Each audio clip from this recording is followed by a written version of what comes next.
entrusted his property to them. To one he gave 5 talents, and to another 2, and to another 1, to each according to his ability. Then he went away.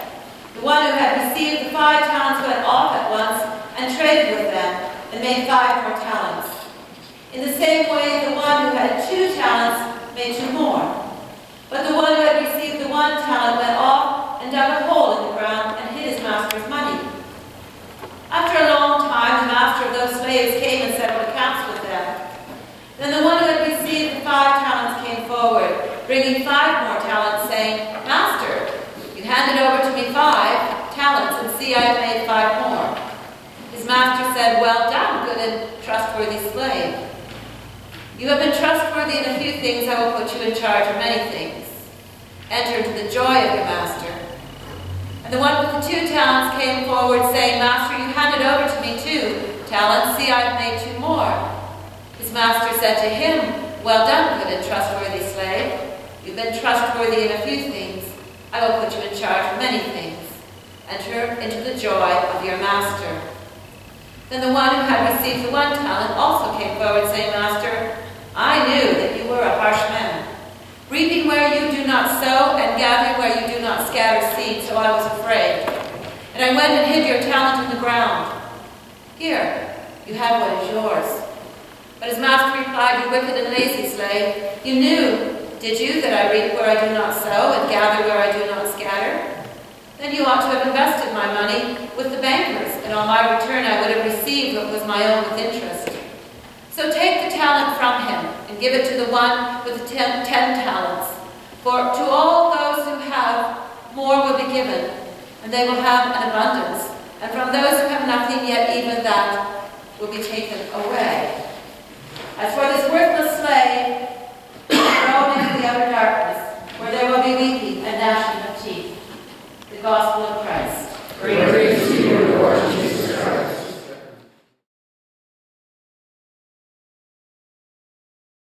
Again, because of an off-the-cuff remark before I pray. I went like that because I thought you knew by heart what Matthew Polky likes to end his passages. God, in your love we live and move and breathe. Open your word to us. May we find the treasure inside the word. Amen. I was afraid and I went and hid your talent in the ground. That will be a lot of my focus of the homily. Well, yesterday, as we heard about the bazaar and celebrated the efforts of some amazing people, I want to say that I spent the morning enjoying that bazaar, and it was truly a winter wonderland. When you entered Porter Hall, and the beauty was in the wide sweep, but also in the details. After I opened with prayer, I joined the folk that were so happy to be there and shop and to greet each other. And in gathering my treasures, including eating a delicious apple blossom, I found bonus treasures in the conversations I had with people. Mostly I collected baked goods, mincemeat tarts, salt and butterscotch chip cookies for my daughter, then onto a few vintage earrings, sadly no shoes.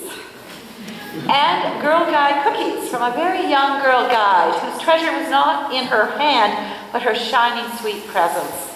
In selling me the chocolate mint cookies I may not have needed after 3 dozen sweet baked goods that I bought, but the cookies were impossible to resist because she was selling them. Another highlight was, for me, Brian and Sue, your granddaughters, opening their treasures to their grandma and seeing how carefully and joyfully they had chosen their Christmas gift treasures. Children are wonderful treasures. Almost immediately from there, I was swept into an intense search with the police for a London friend whose circumstances were overwhelming him. From a car crash earlier, a couple months ago, flooding in his apartment, to illness with extreme pain, to family and mental health problems. I received his SOS without an ability to locate him. When we finally did, so began a day where support and comfort was essential. Why I share this is also that I woke up this morning realizing events meant I didn't even have notes yet for the sermon, beyond my homily photos. I lay in bed and thought of my friend. Smart, kind, sometimes funny, kind of nerdy, or weird and needy a bit. Spiraling through life into crisis upon crisis, and all the treasures that are buried deep within his fragmenting life. All his hopes and dreams drifting farther and farther away. His fear right now is so huge, so strong, he can't cope, let alone access buried treasure or multiply it, and suspects mostly everyone except, it seems, me and his parents. So for now he is safe in hospital, but how can God and those God sends to help him begin again to discover or rediscover the treasures of life that are meant for him and within him?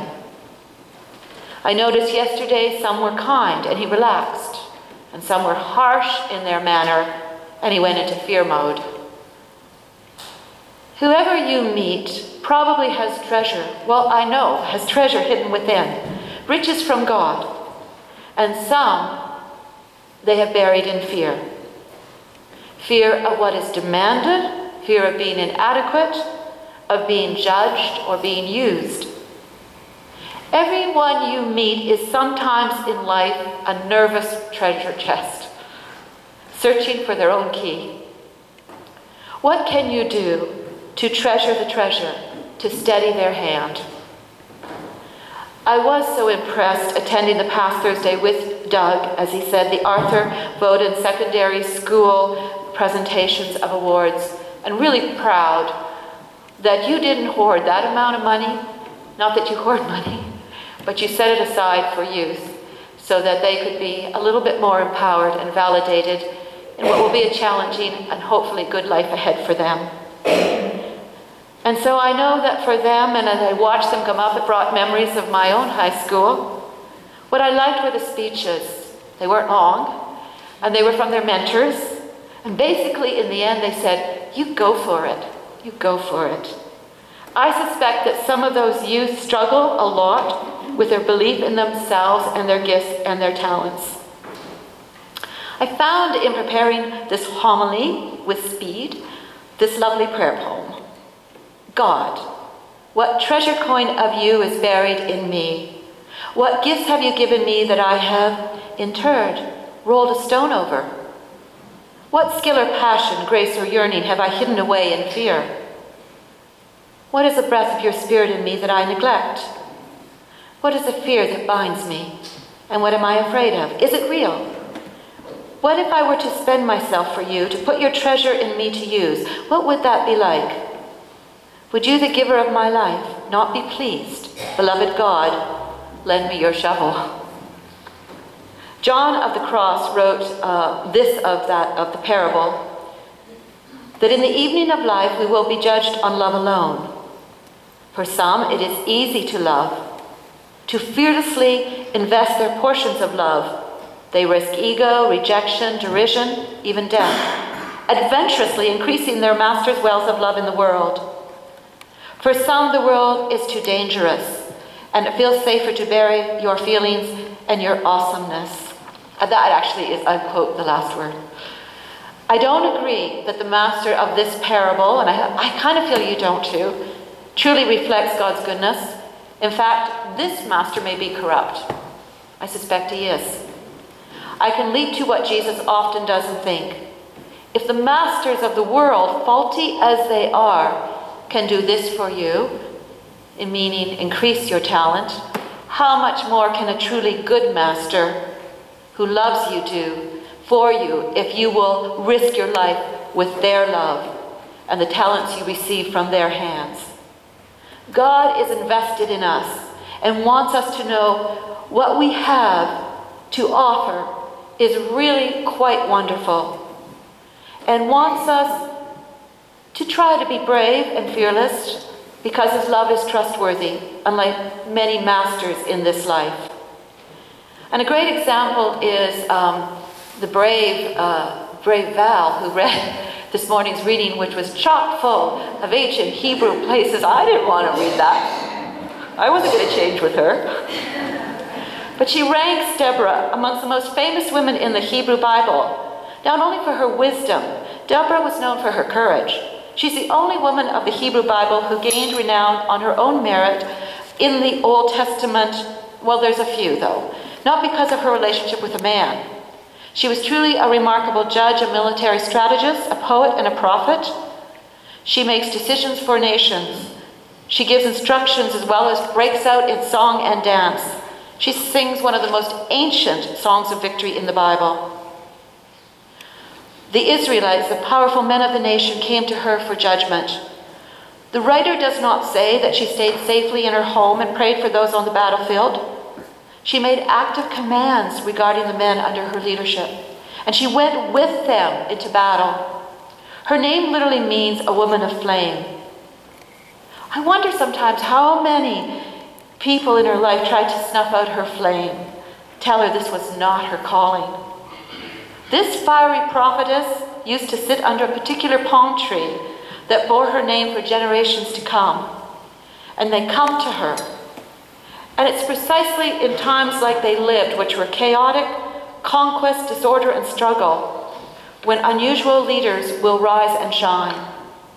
Deborah the prophet, the woman of flame, the mother of Israel, courageous, plain-spoken woman, calling reluctant male leaders to step up and do what needs to be done for the welfare of God's people, who lived in times when the framework was military.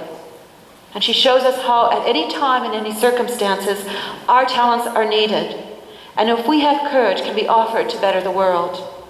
I think what is most important that I remember is she went with them, and that sometimes for talents of others to come forth, we not only have to tell them they're great, we have to see how we can walk with them. T.S. Eliot wrote, "Only those who risk going too far will ever know how far they can go." Whatever you do, says Ralph Emerson, you'll likely need courage. Whatever course you decide upon, there's always someone to tell you that you're wrong. There are always difficulties arising that tempt you into believing your critics are right. Peace has its victories, but it takes brave men and women to win them. So moving ahead requires us to face the present with its hardships and afflictions, knowing that these too are part of the way. And it's so true, I'm finally getting to my picture of a Guatemala-based group called Quechua Ludisha. You can see some snapshots there. Whether you're from a rural or urban context, the streets or the gangs, this group provides youngsters who live with great need and few opportunities a chance to open up treasures of their lives. I just kind of wanted to celebrate their work because it's now global. Helps young people discover their creativity and sense of purpose and their self-worth. This group provides its apprentice performers a path of earning livelihood in the arts sector.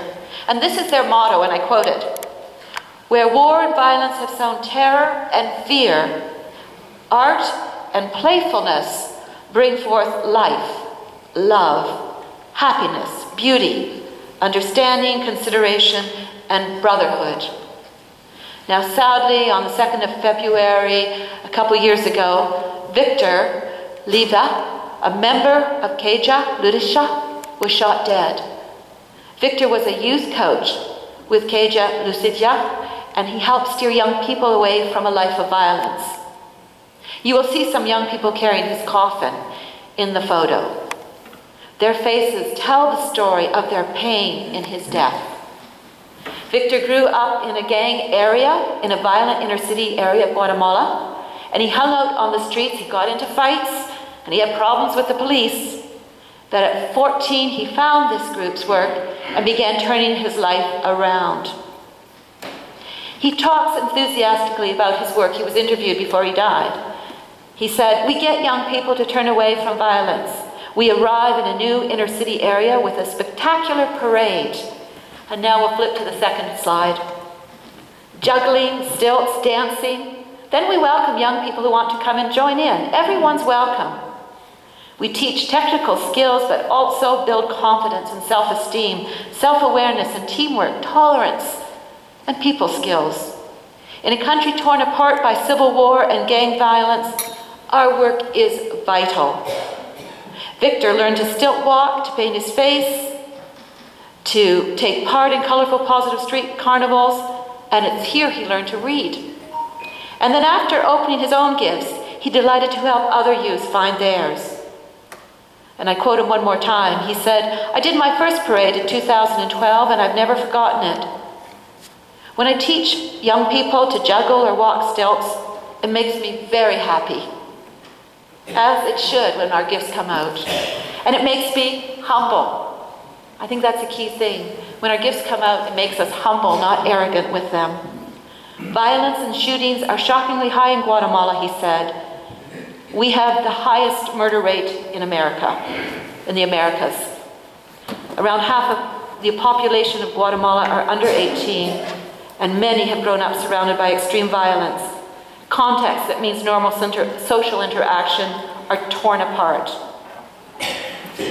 It's not the first time that members of this group have been killed. 3 young men were killed within 60 days of each other in the year of Victor's death. But I think as Van Morrison sings, "I will carry the torch for you." And that would be true of Deborah, whose name means literally flame. The good news is that by the time he died, Victor was a father. He'd studied at secondary school. He had coached young people in carnival skills. In his own words, quote, "You've got to respect yourself and others. Everyone's a human being. Violence hurts everyone. It oppresses people."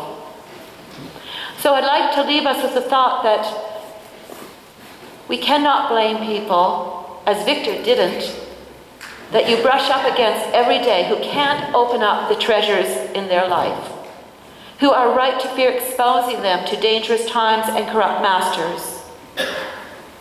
What you can do is stand beside them in love and respect and welcome them and encourage them and blow upon the flame of their inner beauty and their inner light. We got to address the gnashing and wailing of teeth. I would say that Matthew's wailing and gnashing of teeth is about the loss we all feel when everyone's love and life is buried in fear. So let's rethink this parable. I think that many times we miss some of the most important things about these parables. I think I can sum that up in ending best by this little example. The weight of these verdicts has always been heavy onto me until I looked at it with these fresh eyes. I heard in a homeless shelter once from a man who'd been on the receiving end of a great deal of good Christian advice. And I remember I was with a soup kitchen in my first parish for many years, so we had a great variety of people that I enjoyed having conversation with, that taught me a lot about gospel. He'd been at the end of receiving a lot of Christian advice about how to get back on his feet.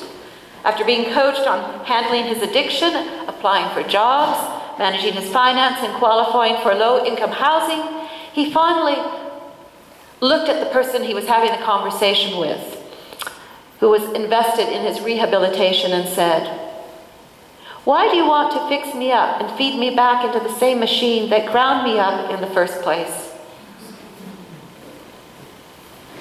I think we can hear all kinds of things in the parables, but I'd like us to sort of hear, knowing our God is loving, knowing Jesus is loving, that we should continue the work for justice so that all masters are good, so that no one who works for them needs to feel they have to bury the gift of themselves. And that we should encourage one another so that we have a world where talents really do shine. And thanks be to God that I see here a place of integrity where we're seeking to do that, not perfectly, but with love. Amen.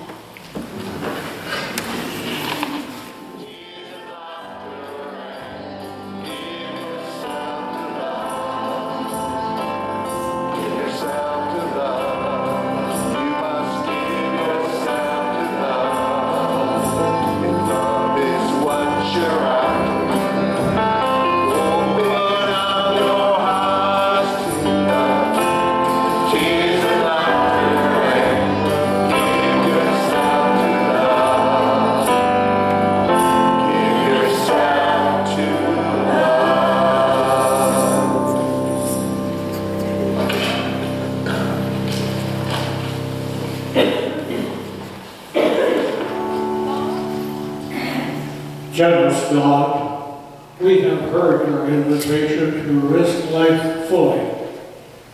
In abundance, you give us things, both spiritual and physical. You will hold us lightly. You will hold lightly we will hold lightly the fading things of this earth and grasp tightly the lasting things of your kingdom, so that what we are and do and say may be our gifts to you and to one another. Amen. Glory to God, whose power working in us can do infinitely more than we can ask or imagine. Glory to God from generation to generation, in the church and in Christ Jesus, forever and ever. Amen.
Take risks, share your life, spend your talents,